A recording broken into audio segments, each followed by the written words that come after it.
Good morning, evening, or afternoon, everybody. It's Kaghoe coming at you with another video. So today I wanted to take the time to just go over how I come up with these sort of GAMBA videos, what my criteria is for them. That way you guys can, innovate, find your own items, and not just solely rely on me to tell you some of the best items you can do. While I do a ton of research to look into them and try my best to give you the best items, this is new. SoD, and being the phasal content that it is still new to me as well. So I don't know everything that you can possibly DE like I would if we were level 60. But before we get into the video, be sure to like, comment, and subscribe. Everything you guys do helps my channel grow, helps me get discovered, and helps me help as many people as possible, which is the entire point of my channel. So without further ado, let's get into the video. So the best options that you always have are going to be right now in phase 2, finding items that are level 33 to level 40 that you can craft a bunch of and DE. These are the best ranges. If you have the add-on TSM, it'll actually show you what you're gonna get. You can also just go to Wowhead and look up the DE tables for items, but those brackets are pretty set. It can also be profitable to do level 28 to 32 items. However, it's soul dust, and then it gives lesser mystic essences. So it's sort of like a weird area where you're not getting the vision dust, but you're getting the mystic essences. So it's really odd with that. The best tips that I have is sort of look for the cheapest crafts to make. So like when we're looking at tailoring, for example, some of the best things that you're going to tailor to disenchant right now are going to be these long silken cloaks. They're level 32, and they will give you, the cost to make them. Bolts of silk cloth are really cheap. The silk thread is really cheap as well.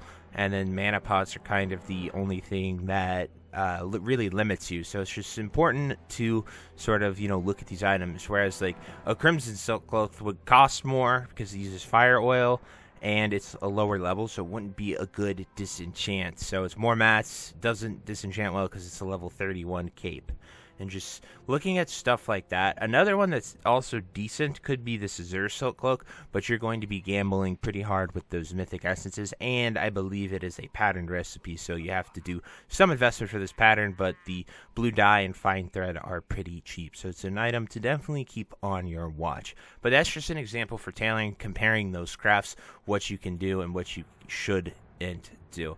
Then what I thought would be really, really good was going to be a white bandit mask. However, they made this into a crate thing, so it's actually pretty cheap on the AA channel. A lot of people sort of have the pattern because we're out here farming in this bracket. So I kind of missed with that. I thought it would be very valuable, very awesome, but a lot of people sort of had them, as well as they made it a supply crate. So the value is actually just simply making these.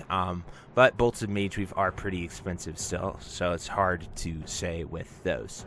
But that's just sort of using tailoring as an example. There are plenty of things that you can do. We covered leatherworking yesterday, focusing on these headbands that you can make, which I thought were really, really good, and I think we had a really good gamble with these nightscape headbands, especially with thick leather being so cheap. A stack of thick leather was around like a gold, and you could make 4 of them per gold, so it was pretty nice. We bought about 8 stacks with them, and then we DE'd them all and made some really good profit. But there are so many options that you can look at. Engineering guns, for example. Blacksmithing generally has a lot, so I haven't honestly looked at blacksmithing in a while, but the mats usually are way too expensive to make it.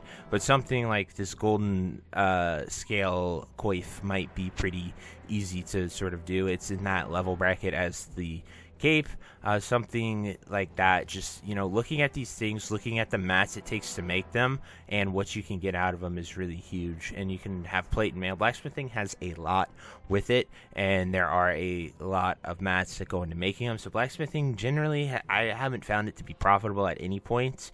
Other than getting those huge recipes at the end game with like Lionheart helmet stuff. But if you are a blacksmith and you do know of one and you want to comment down below, definitely let me know because it is huge.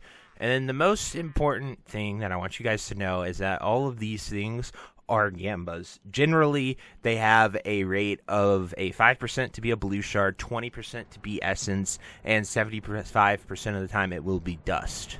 Now, these are gambling, so they're not 100% always going to be profitable. It's very important that you guys are aware of that. When you're doing these things, you might not make profit. So I just want you guys to really be aware of that when you try these things, because it's not 100% all the time you're going to hit. It's just numbers tell you that you should make profit.